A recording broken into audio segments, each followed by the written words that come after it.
네, 박정현 판승부 한판 브리핑 시간 김수민 평론가와 함께합니다. 어서 오세요. 네, 반갑습니다. 네, 오늘도 박성태 실장님과 장성철 소장님 두 분과도 함께합니다. 어서 오세요. 안녕하세요. 자, 일단 김건희 씨 얘기입니다. 전직 대통령 배우자선 처음으로 수사기관에 공개 출석했습니다. 일단 특검 조사를 받기 위해 나온 거죠? 네, 윤석열 전 대통령 배우자 김건희 씨가 민중기 특검이 지휘하는 김건희 특검팀에 조사에 출석을 했습니다. 수사 개시 35일 만에 출석을 해서 조사를 받은 것이고요. 예. 원래 출석 시각이 10시인데 조금 늦은 오전 10시 10분쯤에 특검 청사 앞에 김 씨가 모습을 드러냈습니다. 예. 최지우 변호사와 경호처 직원들이 뒤를 따랐고요.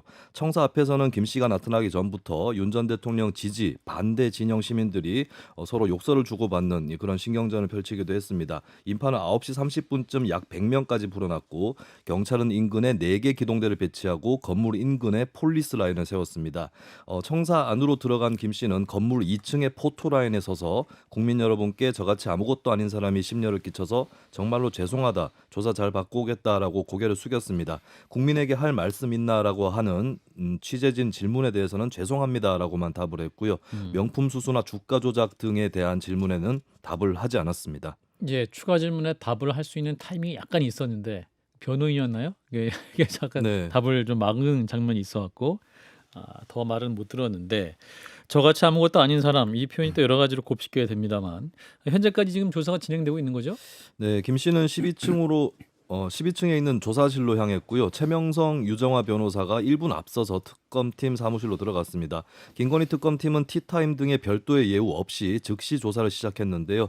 대기실에 머물던 김 씨는 10시 22분 조사실에 들어가서 10시 23분 거의 곧바로 조사를 받기 시작을 했습니다. 특검팀은 압축적인 질문지를 준비를 했지만 혐의와 의혹이 다수인 탓에 이 분량도 약 100쪽에 이르는 것으로 전해졌고요. 예. 이번 조사의 순서는 도이치모터스 주가 조작 사건, 명태균 씨 의혹, 건진법사 전성배 씨를 통한 청탁 의혹 순서로 진행이 되는 것으로 알려졌습니다. 한편 조사를 영상 녹화하는 문제는 김 씨 측이 원하지 않아서 이번 조사에서는 이루어지지 않았습니다. 역대 전직 대통령 배우자가 조사를 받은 적은 있지만 비공개 참고인 조사를 받거나 서면 조사를 받았던 전례만 있었는데요. 예. 공개 출석한 전 영부인은 김건희 씨가 처음입니다. 예, 김건희 씨의 오늘 검찰 조사 장면 사실 입장을 밝힐 것이냐 안 할 것이냐 여러 가지 예측이 있었지만 아주 희소하게 우리 장성철 소장님은 입장을 밝힐 거다 예측대로 됐습니다. 센터 본능. 센터 본능. 내가 국정 운영에 무한한 책임감, 사명감, 소명 의식이 있던 사람이다.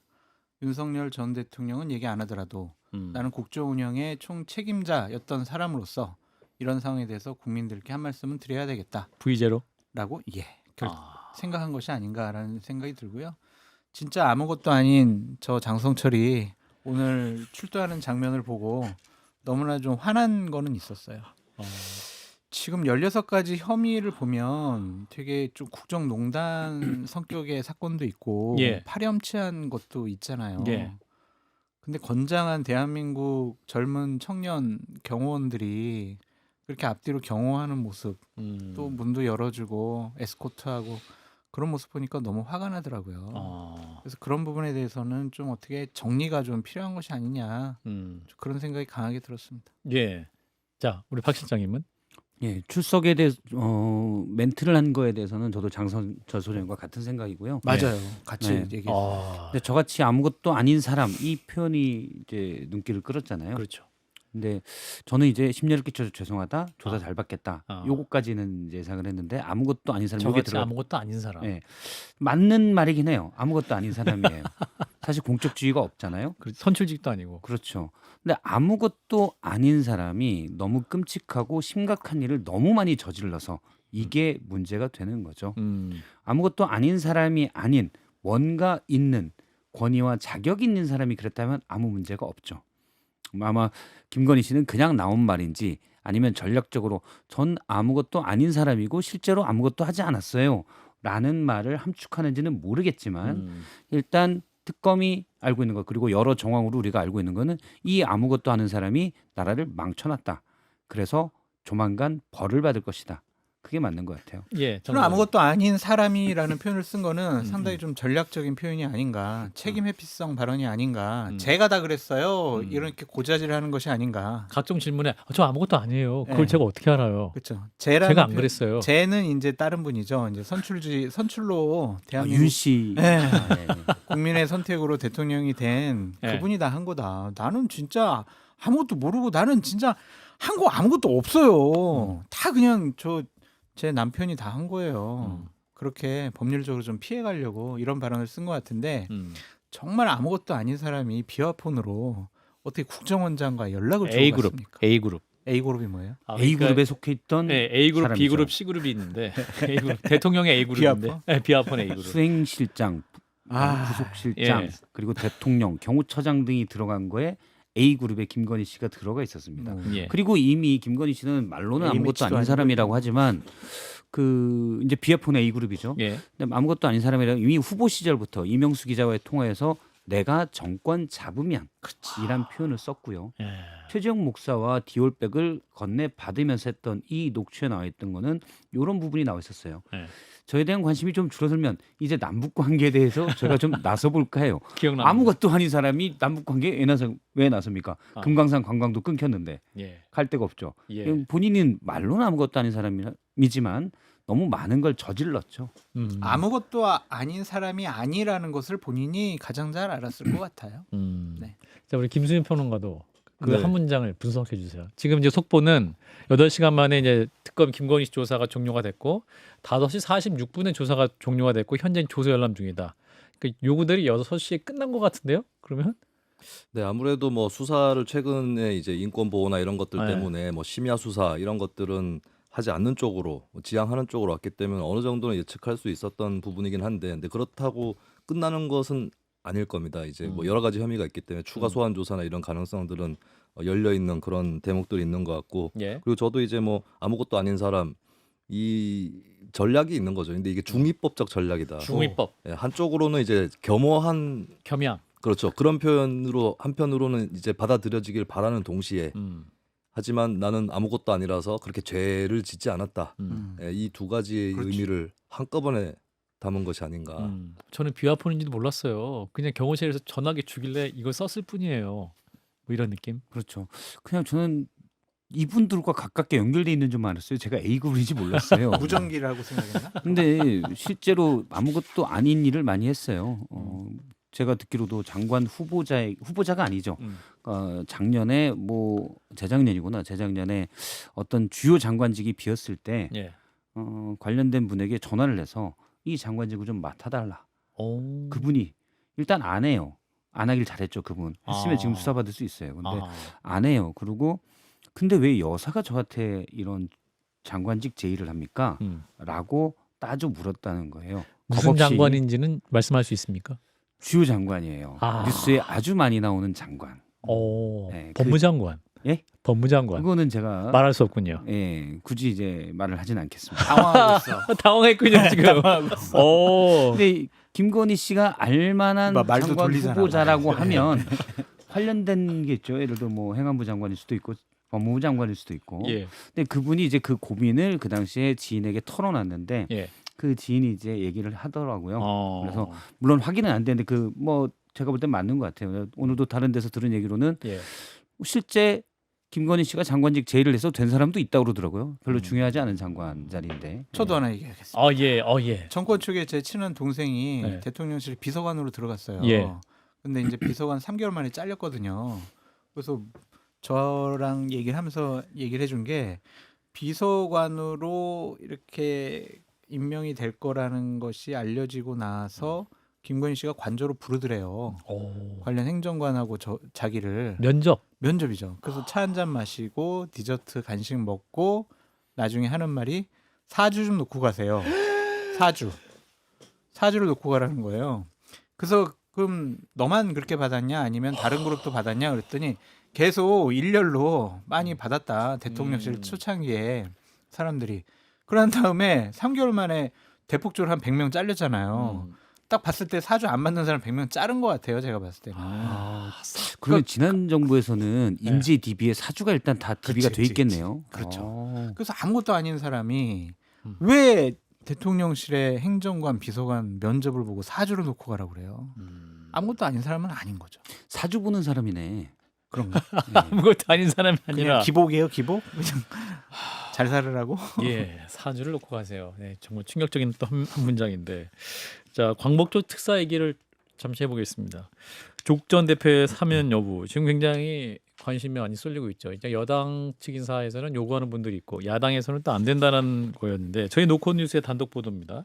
문재인 전 대통령이 직접 사면이 필요하다라는 말을 했군요. 네, 문재인 전 대통령이 조국 전 대표 사면을 직접 언급한 것은 이번이 처음입니다. 어제 대통령실 우상호 정무수석 비서관을 만나서 문 전 대통령이 이 자리에서 이 같은 뜻을 전한 것으로 알려졌고요. 우 수석은 광복절에 열리는 이 대통령의 국민임명식에 초청장을 전달하기 위해서 경남 양산 평산마을을 찾았는데 이 자리에서 문 전 대통령을 예방하면서 이런 취지의 말을 들었다라고 전해졌습니다. 문 전 대통령은 우 수석에게 이번에 사면 복권 있느냐라고 물었고 우 수석이 정치인 사면은 아직 결정되지 않았다 이렇게 답을 했는데요. 예. 문 전 대통령이 정치인 사면을 하게 되면 조 전 대표도 할 필요가 있지 않느냐라고 말했고 우 수석이 대통령께 뜻을 전달하겠다라고 밝혔다라고 전해졌습니다. 예. 그리고 법무부가 이제 내일 7일 사면 심사위원회를 열게 되는데요. 여기서 사면 대상자를 논의를 해서 심사 결과는 정성호 법무부 장관이 대통령에게 공식 보고를 하고 이르면 12일에 국무회의 심의 의결을 거쳐서 최종 확정됩니다. 예. 그 이어서 이제 국민의힘에서는 이 정치인 특사는 반대한다 이런 입장을 내놨네요. 네, 송원석 국민의힘 비상대책위원장 겸 원내대표는 오늘 오후 국회에서 정성호 법무부 장관을 접견을 했는데요. 국민의힘은 이번 광복절에 어떠한 정치인의 사면도 반대한다면서 제가 전달했던 명단도 철회하겠다라고 말했습니다. 송원석 위원장은 최근 강훈식 대통령 비서실장에게 문자 메시지로 당 소속 인사들에 대해서 사면을 요청하는 장면이 최근에 포착이 돼서 논란이 일기도 했는데요. 그렇죠. 일단은 이제 입장을 광복절 특사는 정치인을 제외하고 민생사범을 중심으로 이루어지길 장관님께 부탁드린다라고 정리를 했습니다. 예. 자, 일단 전직 대통령인 문재인 전 대통령이 이제 조국 전 대표에 대해서 사면 요구를 대통령실에 했다는 겁니다. 이 부분 어떻게 보십니까, 박 시장님? 물론 뭐 이제 사인이잖아요. 음. 사인으로서 얘기할 수 있지만 전직 대통령으로서는 저는 좀 부적절하지 않나라고 생각을 해요. 예. 그러니까 이재명 정부 출범 초기에 그리고 정치인 사면은 역대 첫 사면에서 정치인을 사면한 거는 역대 정부에서도 문재인 정부 때 당시 정봉주 전 의원에 대한 사면이 있었습니다. 예. 근데 사실은 초반에 특히 우리 편에 대해서 그것도 어떤 무게감이 큰 사람에 대한 사면하는 것은 이재명 정부의 부담이 돼요.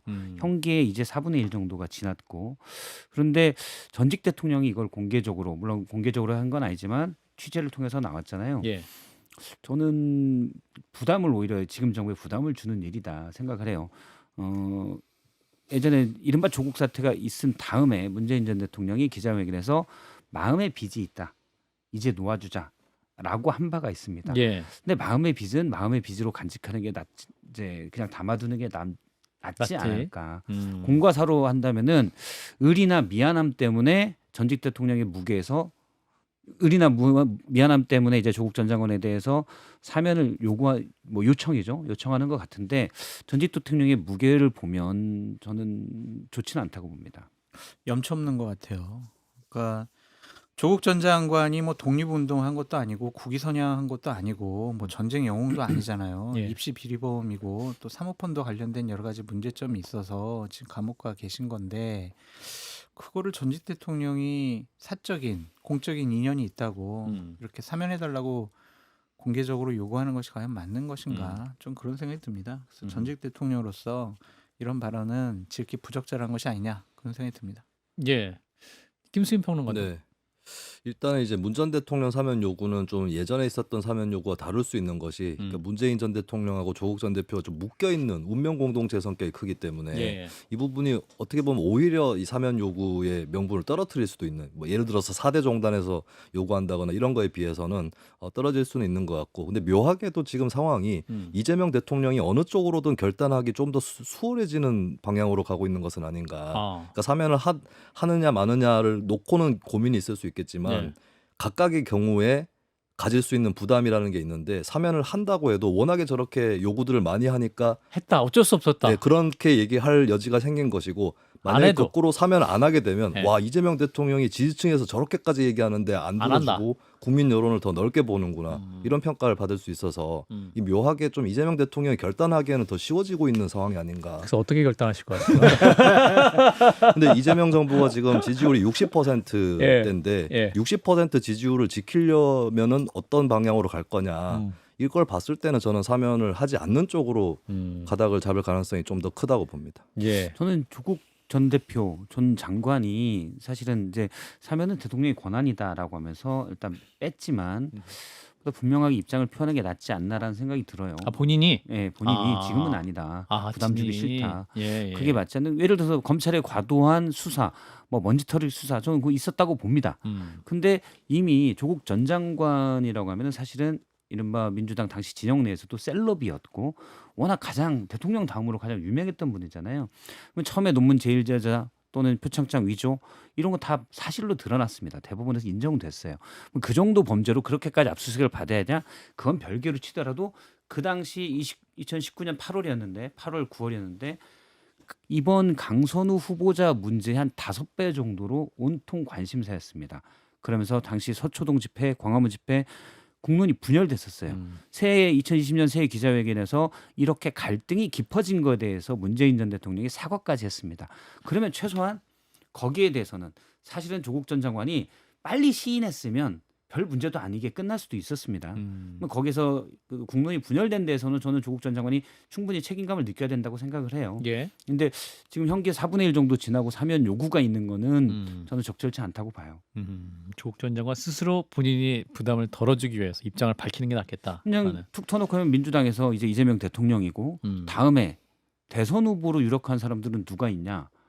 현재 정청래 당대표니까 이분도 아마 생각이 충분히 있겠죠.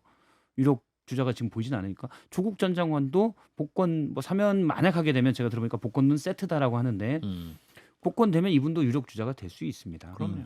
그러면 오히려 이번에 충분한 형기를 갖추는 게 저는 맞다고 봐요. 그렇군요. 옳으신 말씀이고 송원석 비대위원장의 부적절함에 대해서도 질타하지 않을 수 없습니다. 이분은 갑자기 문자 보낸 거 전 국민 다 봤는데 이제 와서 하지 말자고 하시면 미안하네. 지금 그럼 뭐야? 또 저렇게 보내놓고 또 문자 또 보내면 어떻게 해요? 그래서 진짜- 걸리지 않아야 돼. 박정현 앵커님 너무 창피해요 지금 국민의힘의 모습이. 그래서 참 송원석 비대위원장도 예. 참 처리하겠다고는 했지만은 얼마나 본인이 염치 없는 짓을 했는지 스스로 부끄러워해야 합니다. 홍석 비대위원장도 사퇴해야 돼요. 사퇴하세요. 사퇴하십시오. 왜냐면 저는 거기에 나온 면면이 문자에 나온 면면이 과연 국민의힘에서 물론 예. 비공개로 했어도 예. 총의를 모은 면면인가 그런 의심이 들어요. 이분들 정말 사면이 필요한 분들이다 했을 때 뽑힐 수 있는 그런 분들은 아닐 수 있다는 말씀이죠. 오히려 조국 전 장관 같은 경우는 뭐 정치적 갈등이 한 가운데 있었다라고 예. 볼 수도 있죠. 근데 예를 들어 뭐 정찬민 전 시장 전 의원이기도 하고 시장이기도 했죠. 뭐 홍문종 전 의원. 그다음에 안상수 시장의 배우자 전 이분이 누군지는 몰라요. 배우자까지 국힘이 참 다정다감한 것 같아요. 배우자도 챙기고 특히 심학봉 전 의원의 경우는 이것저것 죄질이 되게 안 좋거든요. 그렇습니다. 근데 복권해달라. 복권해달라는 건 또 선거에 나올 생각이겠지. 그럼 이게 과연 국민의힘에 내부적으로 총의를 모은 건지 총이 안 모아요. 사적으로 아니면 청탁을 받은 건지. 사적으로 부탁받아요. 네. 그러니까 이제 이분 얘기는 현재까지 연락 온 거는 이게 전부입니다. 갈매기 이거였거든요. 연락 온 거, 연락 받은 거. 아, 연락하면 다 해주는구나. 알겠습니다. 전달은 해요. 예, 할 얘기가 많아가지고 더불어민주당 얘기를 좀 넘어가 보겠습니다. 주식 참여한 거래 의혹을 받고 있는 이춘석 의원 지금 이제 정청래 당대표가 제명 조치하겠다라고 입장을 밝혔고 이제 법사위원장 자리가 비어 있는데 추미애 의원이 가게 됐군요. 네, 민주당 정청래 대표는 최고위원회에서 이춘석 의원 문제를 놓고 국민 여러분께 송구하다. 당 대표에 취임하자마자 이런 일이 발생해서 몸둘 바를 모르겠다라고 밝혔습니다. 그리고 이 의원이 자진 탈당을 했지만 제명을 하겠다는 방침을 천명을 했는데요. 민주당 당규상 징계 혐의자가 징계 회피 목적으로 탈당할 경우에는 제명 처분을 결정할 수가 있고 탈당한 자도 조사할 수 있다라고 하는 그런 것을 따른 것입니다. 예. 그리고 정 대표에 이어서 발언에 나선 김병기 원내대표는 이 의원의 사퇴로 공석이 된 법사위원장에 육선의 추미애 의원을 내정했다라고 밝혔고요. 비상황 상황인 만큼 가장 노련한 인사에게 요청을 했다고 설명을 했습니다. 예. 지금 이제 차명거래뿐만 아니라 이번에 이제 국정기획위원회에 함께 활동을 했기 때문에 직무 관련 주식을 거래했다 이런 의혹도 있습니다. 그리고 더불어서 이 국정기획위원회 주식 거래를 전수조사해야 한다 이런 요구도 나오고 있는 거죠. 네, 인수위 없이 대선 직후에 출범한 이재명 정부인데요. 여기서 밑그림을 그리는 작업을 맡았던 기구가 국정기획위원회입니다. 국정위는 경제 2분과장을 맡은 이준석 의원을 해촉하고 한 끗 차이인데 엄청난 차이입니다. 그렇습니다. 이춘석. 네, 이춘석 의원을 해촉하고 그 자리에 송경희 기획위원을 내정을 했습니다. 예. 국정위 경제 2분과는 인공지능 정책도 담당을 했는데요. 어제 포착된 이 의원의 거래 주식도 모두 AI 관련주라는 지적이 있습니다. 직무상 알게 된 정보로 거래 이익을 노리거나 혹은 사익을 위해 정책을 움직이는 이해 충돌에 해당할 수 있다는 지적이고요. 예. 국민의힘의 송원석 원내대표는 AI 산업정책 설계자가 정책 발표 당일에 수혜 기업의 주식을 사들인 행위라고 지적하면서 국정기획위 해체를 요구했습니다. 당 대표 경선에 나선 장동혁 국민의힘 의원은 이재명 대통령 국정기획위원회의 모든 위원을 대상으로 재직기간 주식 거래 내역을 전수조사해야 한다면서 이를 거부하면 국정조사에 착수해야 한다고 주장했습니다. 예. 지금 일파만파 지금 퍼지는 것 같아요. 뭐 이따가 뭐 녹화등에서 깊이 얘기하겠습니다만 그래도 총평으로 이렇게 한 말씀씩 해주시면. 이춘석 의원이 몸둘 바를 모르겠다라고 하는데 몸둘 곳은 있습니다. 예. 일단 당에서 제명됐지만 의원직에서 물러나야 돼요. 의원직 사퇴해야 이거 된다. 어떻게 되냐면 이거는 미공개 정보를 이용했거나 특히 이용하지 않았어도 시점이 애매합니다. 4일 날 AI 국가대표를 발표를 했는데 그 시점에 그러면 미리 사놓고 그 다음에 팔았는지 아니면 뭐 그런 시점들은 좀 더 조사나 경찰의 수사를 통해서 알 수는 있지만 예. 차명으로 거래를 한 것 자체가 그런 의혹을 사기에 충분하잖아요. 그 최소한의 차명을 안 하는 거는 최소한의 그런 방어벽이에요. 근데 본인이 그렇게 하겠다는 거는 방어벽을 세우지 않았다는 거고 그러면 아마 이제 경찰 수사 들어가고 만일에 기소를 한다고 하더라도 대부분 확정 판결까지 가면 쭉 갑니다. 그러면 의원회관에 방 하나는 그대로 있고 이분이 무슨 활동을 할 수 있겠어요? 활동 안 합니다. 그냥 매달 약 1억 연봉으로 약 1억 5천 원 세배 받고 그 방에 이제 9명의 보좌진들 그대로 있고 그냥 놀게 돼요. 저는 이런 건 부적절하다고 봐요. 민주당이 발빠르게 조치한 것은 상당히 칭찬할 만한데 저런 분이 국회의원으로서 활동하는 것은 적절하지 않은 것 같아요. 그래서 자진 사퇴하든지 예. 아니면 국회에서 윤리 구성됐잖아요. 예. 거기서 이제 제명 처리하고 본회의에서 의결하고 음. 그런 절차가 필요한 것으로 보여집니다. 그렇죠. 예. 김수인 평론가. 네, 일단 예전 사례랑 비교를 할 수밖에 없을 것 같은데 과거에 김남국 전 의원 관련해서 코인 논란이 있었고 국회 자문위원들이 제명을 권고를 했었거든요. 근데 그때 이유가 900여 차례 거래이기 때문에 이거 사실상 겸업이었다라는 이유였거든요. 근데 사실 이번에 드러난 거는 차명 거래에 직무 관련성 이해 충돌까지 있기 때문에 네. 사실 김남국 의원보다 확연하게 더 무겁다. 더 무겁다. 네, 이렇게 평가를 할 수밖에 없겠습니다. 예, AI 산업정책 설계자였었는데 관련 주식을 샀다. 그것도 국회 본회의장에서 그 사안은 정말 엄중하다라는 그런 진단입니다. 자, 일단 여기서 우리 김수현 평론가는 보내드리겠습니다. 고맙습니다. 네, 감사합니다.